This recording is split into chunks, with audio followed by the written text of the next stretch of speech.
Mga bro, may matinding balita sa larangan ng night ops para sa ating Philippine National Police PNP.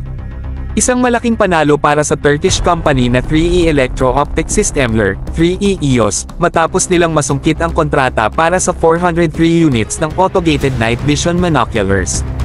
Ito ay para sa night fighting system requirements ng PNP, at alam nyo naman, sa ganitong laban, kailangan natin ng cutting-edge tech para masecure ang mga gabi. Alam nyo ba kung gaano ka-impressive itong panalo ng 3E EOS? Naitamba nila ang offer mula sa dalawang bigatin, Aselsan, na isa ring Turkish powerhouse, at ang India's MKU. Mga bro, parehong kilala ang dalawang yan sa pag-supply sa ating AFP at PNP, kaya't hindi biro ang kompetisyon dito. Pero 3E EOS took the spotlight at sila ang nag-walk away with the win.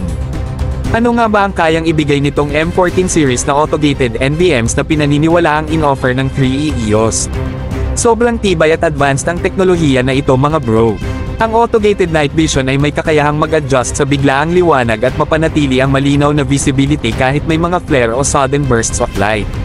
Imagine the tactical advantage sa mga night ops, di ba sobrang panalo yan? Ang pagkakaroon ng ganitong klaseng night vision monocular ay hindi lang upgrade para sa PNP mga bro. Ito ay revolusyon sa ating night fighting capabilities. Kung dati ay may limitasyon ang mga operasyon sa dilim, ngayon mapapalawak na ang saklaw ng ating mga misyon. Safety and efficiency in critical operations. Check na check mga bro.